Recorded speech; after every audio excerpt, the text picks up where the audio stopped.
But still, a ton of stuff to correct. But it was good for us to get out here on a little bit of a wet day too, just in case we haven't had a lot of wet practices and you don't know what Saturday's going to bring. So just to feel those different elements, the guys handle it well. So excited about the prep and about big game coming up. What kind of a start did you get to Stanford practice last week? And how do you pick that up again this week?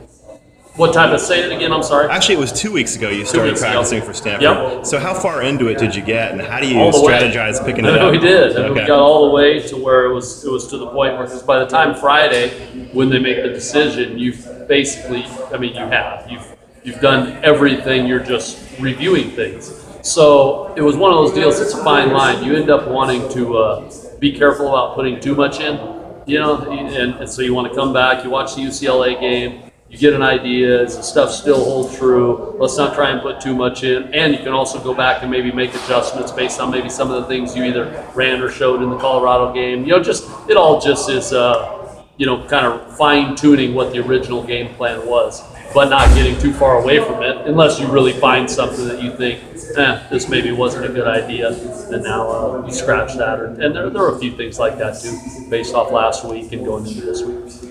Seeing Daltoso play a little left tackle last week, maybe wonder how valuable he's been, his ability to move around the line for you. Huge. And any O lineman that has the ability to move around, it just seems to always come into play during most years.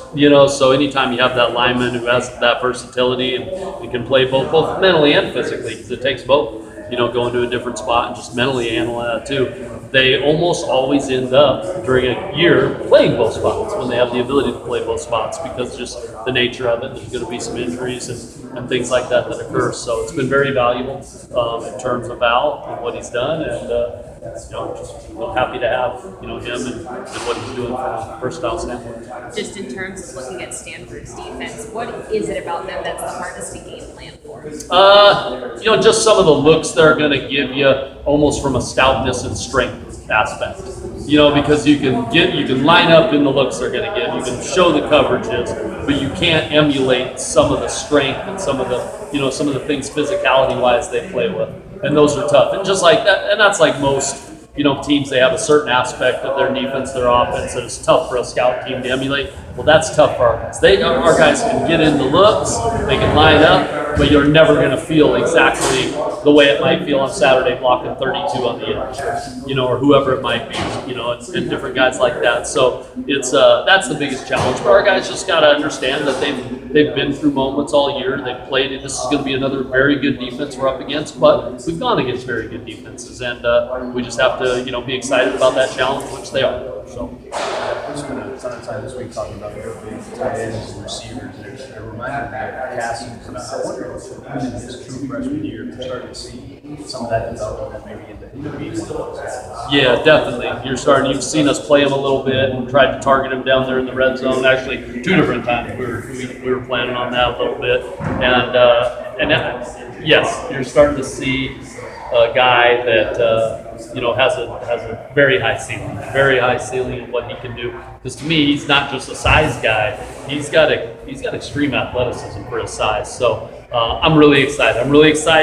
I don't want to move into next year though, because I'm just really excited about Castles over the next month or whatever it is. Based on what bowl game we play in. So that's just added time to continue to develop him as we go. And then ultimately, once the season does end, I'll be excited about what he's going to do in the off season and where he's going to keep elevating to. Even yesterday, Mo was talking about Castles on the scout team early in the year, causing fits for the defense, and then it was to him obvious that he was eventually going to get into the lineup on Saturday. Did you see this early in the year? There might be a chance. We did, but it was one of those things where he's had that ability to do certain things at a level against any of our guys, and he really has. And then there's been other things that were like brand new to him, like literally just getting into a 3-point stance. Those are things he didn't do. So it's that fine line between stuff he can go up against some of our really good players in a one-on-one drill, and catch a fade ball or a corner ball and look really good. And then he can turn around and have, I'm going all the way back to fall camp, have trouble just because he hadn't been doing it. So there's just aspects of his game that were here, and then other aspects that were just kind of at level zero, where it just is It's taken some work, and but the great thing is he's got work ethic, he cares, he's got the size, and you already see those same things that maybe he was struggling with, getting in and out of his stance, getting off the ball, certain things in the run game. That just continues to get better and better. So that's going to be what he's going to work towards, is being that well-rounded player.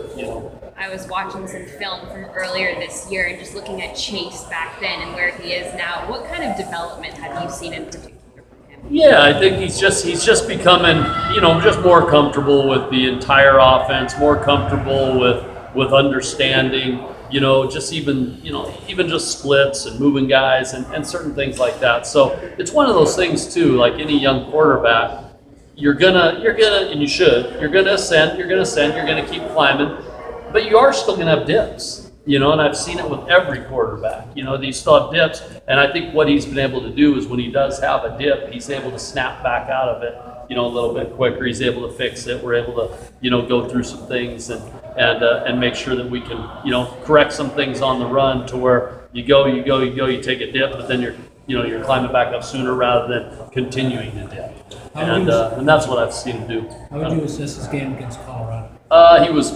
He wasn't to his level. That was a slight bit of a dip, for him, and I think he'd be the first to say that. He can, to me, he's played at a higher level at different times, and he knows that, and I think he's excited to then study that. Already has looked at the film. What can I do better? It might just be 3 or 4 things that all of a sudden, boom, that's the difference between playing a sharp, grade out, higher football game or not. And he's shown that he can. So some of the mistakes he made, let's say in that game, he's shown that he can do that. He just, he took a little bit of a dip on a few things in that, and but he'll bounce right back. Anything specific that you wanted to point out to him this week as a result of the Colorado game?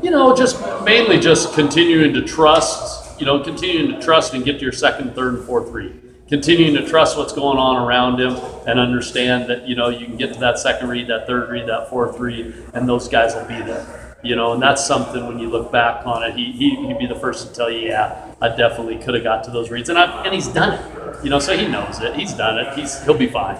But those are the things specifically that'll definitely, looking for him to take that step.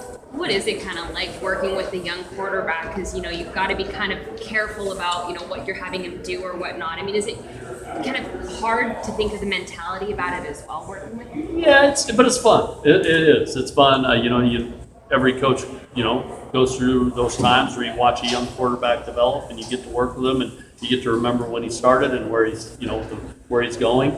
And so it's exciting. So I enjoy it. I do. Sometimes there are those growing pains, but that's with anybody. That's with any young player at any position. That's with young coaches. That's with anything. So or when it's new to you. So but that's a fun part of the process that I enjoy, and that's what we're in it for. So yeah, it's a challenge like anything, and it should be. Things aren't easy. Things are a challenge, but it's a fun challenge. Some of your, you've had to reconfigure your offensive line with some injuries. Is there any one thing that you want from that group going forward? I just, I'd like to see us do a better job, and it's not just with that group, but that group sets the tone with staying ahead of the sticks. That's something that's gotten away from us a little bit, in the last few weeks. And what I mean by staying ahead of the sticks is keeping yourself from getting into, whether we're running the ball on first or second down, throwing the ball, RPOs, we're getting a little bit too many situations where we're in 3rd and 7, 3rd and 8, 3rd and 9, rather than 3rd and 1, 3rd and 2, 3rd and 3. Because early in the year, BYU and some of the other games, when we were a little higher percentage on 3rd down, we were in a better we were putting ourselves in better 3rd down situations. So that's what I said. And I said that we got to focus on that. We got to focus on being more efficient on 1st and 2nd down. Well, like anything, that does start up front. So they own that and they're excited about that. But as an offense, that's what I want to see us do a better job. Create more, better situations on those early down distances. How'd you feel Deltos and Pat's place at left tackle? He did a good job. Did a really good job, especially when you're thrown out there. Not necessarily thrown out there, but it's not like he's had a ton of reps. No, and then all of a sudden you're going up against a D-line from Colorado that I think was D-front that was really impressive. I know the season's gone the way it did for them and got out, but in terms of man for man, they had some guys that could do some good things. That's why they won 5 straight to start. So it was a good challenge, and he did a good job. And like we were saying earlier, lucky to have him. Good to see BMAC in that slash role a little bit on Saturday. How is he adjusted to what you're asking him to do? Getting better and better, and you saw it out here today. You saw him do some things today. Again, it's like a young player because he's new to playing some of those spots. Every day you see, whoa, that's a jump. He just took another jump, so it's fun to watch him competing at that spot and seeing him grow every day because you're seeing leaps and he wants to, he just wants to be great at whatever role you put him in. What unique element does he bring to a receiver versus the other receivers that have played there the whole time? I think a little bit of, what you'd expect, just some of the versatility and run after catch, and some of the things that he can do once the ball's in his hand. Because, you go back to when the ball was in his hand early in the year, when he was playing a lot of quarterback, a lot of his explosive runs weren't just open, weren't just free. He was breaking a tackle, making someone miss. He was doing things like that to again, create that explosive run. So just seeing him in those roles is, or in that spot now, he provides, a strong element in terms of what he can do after the catch. Getting to know him a little bit, we probably already know the answer, but what was his reaction when you talked to him about maybe the shifting position? He was excited.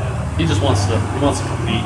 He wants to play. He wants to, he'll do whatever. He's got a great infectious way about him, and so he was excited about it, and he's a selfless guy. He was during everything from a quarterback standpoint, whether he was starting and playing the whole game or whether he's getting limited reps. He's a selfless guy. He just wants to do anything he can to help, and so he's excited about it. What position would you say that he is now? It's almost a combination. You really would. I'd say, there's certain packages where he goes, shoot, he's running back and they're giving him the ball a little bit and might see that, and then all of a sudden a series later, he's out at receiver for 2 or 3. So he truly is kind of a 50-50 split. He's that guy you'd want to play a little bit at slot and a little bit in the backfield. Quarterback sort of out for him now? Right now. Yeah, right now. But, you never know. Down the road, we'll see. But right now, I think it's with 2 games left, I'm just putting him, giving him 100% of this so he can really focus on this. And he's excited. He's excited about it and doing a great job. All right. Thanks Appreciate you guys.